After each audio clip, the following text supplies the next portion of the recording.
Benissimo, adesso entriamo in un capitolo del corso veramente importante e fondamentale, che è quello per quanto riguarda la struttura dei pedoni. Devi sapere che a seconda del tipo di struttura pedonale che ci ritroviamo, abbiamo diversi piani di gioco da seguire. Partiamo con una delle strutture più classiche, che è quelle con il pedone isolato, chiamato anche in molti testi scacchistici l'isolano. Ora, questo tipo di struttura pedonale è chiaro che non ti ritroverai mai in un finale con tutti questi pedoni, ma ci potranno essere anche altri pezzi, altri cavalli, alfiere, torri che abbiamo tolto dalla scacchiera per rendere il tutto più semplice. Ora, appunto, dicevo, questa struttura pedonale può essere, la puoi trovare nel gambetto di Don Accettato, nella difesa slava, nella difesa Tarrasch, la siciliana Alapin, la variante Tarrasch della difesa francese e tante altre.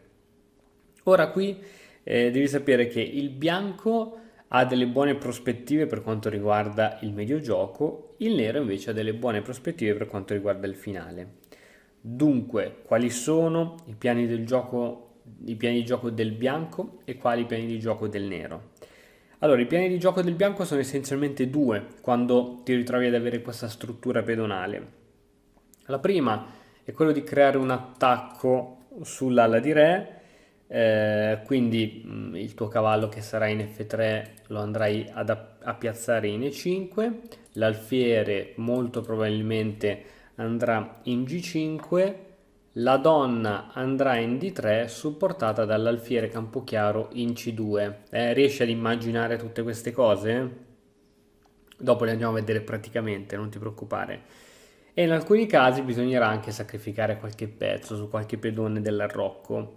In più, a seguito dell'arrocco, le torri, per esempio la torre in A, potrà andare in D1, in E1 anche tranquillamente, e da E1 si potrà trasferire sulla colonna G o sulla colonna H per creare attacchi verso il nostro arrocco.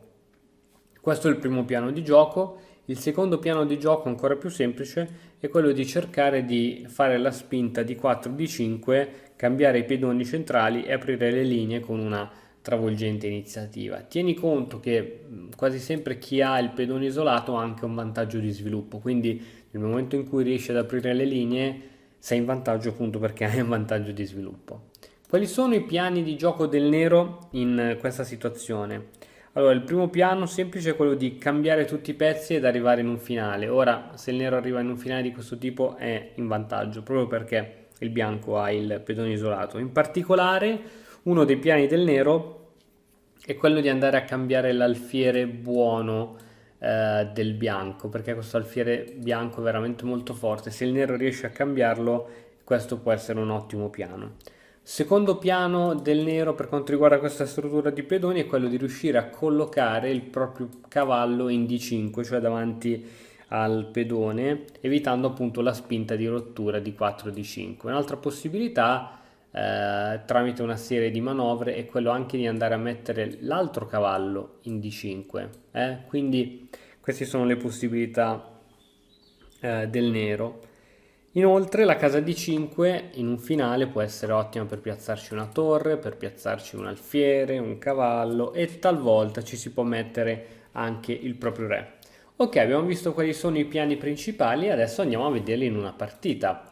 Li andiamo a vedere in una partita rapid, quindi non blitz velocissima, ma neanche standard dove i giocatori hanno un'ora e mezza a testa per pensarci. Una partita rapid giocata nel 2013 fra due maestri, quindi è abbastanza ragionata, i piani sono abbastanza semplici appunto perché non c'era troppo tempo per ragionare. Andiamo a vedere quali sono state le mosse. C4, C6 e 4 D5 creando subito una rottura al centro.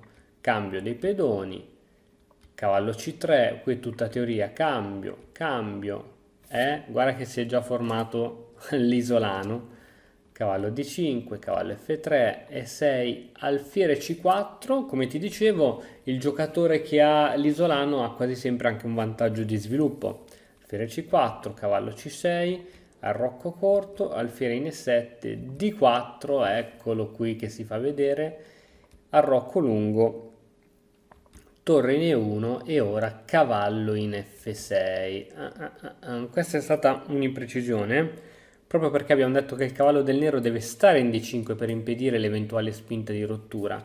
Un'altra possibilità alternativa a cavallo in F6 era semplicemente alfiere in F6 che faceva pressione su questo punto e qui, per esempio, dopo un cavallo in E4, semplicemente ritirata in E7 e non c'erano problemi. Ma ritorniamo invece alla nostra posizione. Adesso il bianco gioca a 3. Devi sapere che questa spinta, che sembra una perdita di tempo o una mossa assolutamente di profilassi, poco capibile in una posizione così aperta, in realtà è un tipo di mossa che viene giocata spesso in queste posizioni. Perché? Qual è lo scopo di questa mossa? Lo scopo innanzitutto è quello di prevenire la manovra di cavallo, cavallo B4, cavallo D5, sempre per andarsi a piazzare davanti al nostro isolano, ma semplicemente permette anche la ritirata del nostro alfiere. Supponiamo un cavallo in A5 che ci minaccia l'alfiere, noi possiamo semplicemente andare a ritirarci in A2 e da A2 l'alfiere è praticamente inattaccabile. Ora è il turno del bianco, scusami, del nero che cerca anche lui di creare qualcosa di reale. Gioca a 6 con l'intento di giocare B5, alfiere B7 e iniziare a sviluppare anche il proprio alfiere campochiaro. Però, tieni conto che questo tipo di manovra a 6 B5 non fa altro che rafforzare questo tipo di spinta. Qui viene giocata spessissimo questa manovra a 6 B5, giustamente per tirare fuori l'alfiere, no?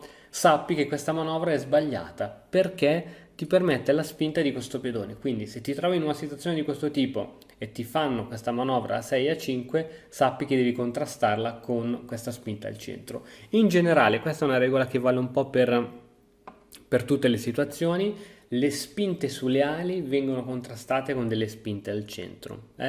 Se invece anche tu vai con altre spinte sulle ali, non ottieni nulla di buono. Bisogna contrastare con delle spinte al centro. Adesso alfiere in A2.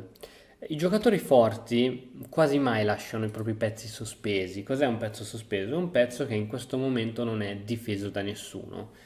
Quindi questo alfiere C4, intanto lo ritiriamo in A2, così è al sicuro. B5, il nero continua nel suo piano, che abbiamo detto che è un vero e proprio errore. Qui si poteva giocare per esempio alfiere C7, alfiere in E3, facendo spazio anche alla torre, torre D8, donna C2 e qui il nero insomma se la cavava. Questo piano però non funziona. E adesso quello che bisogna fare, abbiamo detto, è andare a contrastare queste spinte sulle ali con la spinta D5. Ora praticamente il nero è così in ritardo di sviluppo che non riuscirà a far fronte a tutte le minacce ora del bianco. Andiamo ad esaminare. Pedone per D5, cavallo per D5, cavallo per D5, donna per D5, alfiere B7. Ok, e fin qui tutto ok. Adesso però bisogna trasferire la donna su H5 per iniziare degli attacchi sull'ala di re. E a questo punto il nero gioca donna C7, che è una casa buona per la donna. Però questa è una manovra, diciamo, che ci sta, per carità, ma bisogna provvedere a una seria difesa sull'ala di re. Adesso, per esempio, mosse come H6 non funzionavano perché c'era immediatamente il sacrificio di alfiere, pedone per, ricordati che questo pedone è inchiodato da questo alfiere, quindi si può giocare tranquillamente donna G6, scacco, re H8, cattura di pedone scacco, re G8, alfiere B1 creando una possibilità di matto, F5 è l'unico modo per creare un'interferenza, alfiere in E2, torre in F7, donna G6 scacco, questa torre inchiodata non può interporsi, re in H8 e adesso si perde la torre. Quindi non è possibile giocare H6. Ti ricordi che cosa abbiamo detto? Che spesso ci si fanno anche dei sacrifici su questi punti? Ecco, questi sono i piani. Donna C7, quindi è la mossa del testo. Alfiere G5, questa è la mossa corretta, la più precisa in assoluto. Si poteva giocare anche cavallo G5 minacciando subito il matto, che dopo la presa per esempio torre in A va in E8, semplicemente alfiere di 2 ed era buona la situazione. Comunque il testo invece offre alfiere G5 e qui il nero decide di cambiare. Cosa succede se il nero non cambia? Per esempio gioca torre in A va in E8, no? Io posso cambiare, cambio, semplifichiamo la posizione, cambio, torre in E1 minacciando la donna che va in F6, cavallo G5 minacciando il matto, donna G6, cambio, non si può catturare con questo pedone, si deve catturare con questo, cavallo in F7, torre per F7 e dopo torre in E8 si perde la torre, il re si sposta e siamo in una qualità nel finale. Tutti questi tatticismi bisogna assolutamente saperli, più partite di questo tipo vedrai e più li riuscirai a vedere anche durante la partita. Quindi abbiamo detto che non andava bene una mossa di questo tipo, ma bisogna reagire in questo caso.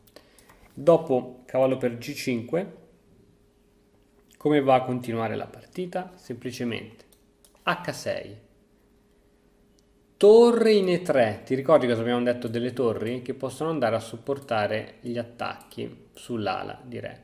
Cavallo in A5 è una mossa troppo lenta in una posizione di questo tipo e adesso donna G6, la donna non si può, scusami, catturare perché questo pedone è sempre inchiodato dall'alfiere, si minaccia il matto in H7, si cattura il cavallo, però ora c'è torre in H3 che fa le veci del cavallo. Torre in F va in C8 cercando di fare spazio al proprio re per scappare dopo una serie di scacchi di questo tipo, ma con torre in E1 si impedisce al re avversario di andare oltre questa casa e qualsiasi mossa ora, qualsiasi, è inutile. Donna in H7, scacco, re in H8, scacco matto, il re non può andare qui perché c'è la propria torre. Quindi, che cosa abbiamo imparato da questa partita? Abbiamo imparato che se il nero avesse lasciato il cavallo in D5, aspetta che ritorniamo alla posizione, ecco qui, questo è stato il primo errore. Se il nero avesse lasciato il cavallo in D5, il bianco non avrebbe potuto spingere il pedone di 4 D5 e bisogna essere appunto pronti a contrastare questa spinta. L'altro errore, andando avanti, è stato proprio questo piano A6 B5 che ha reso ancora più forte l'avanzata di questo pedone. Ok, spero che sia tutto chiaro. Continuiamo sempre in questo capitolo a parlare di strutture pedonali, di piani di gioco e di come bisogna giocare con queste determinate strutture pedonali.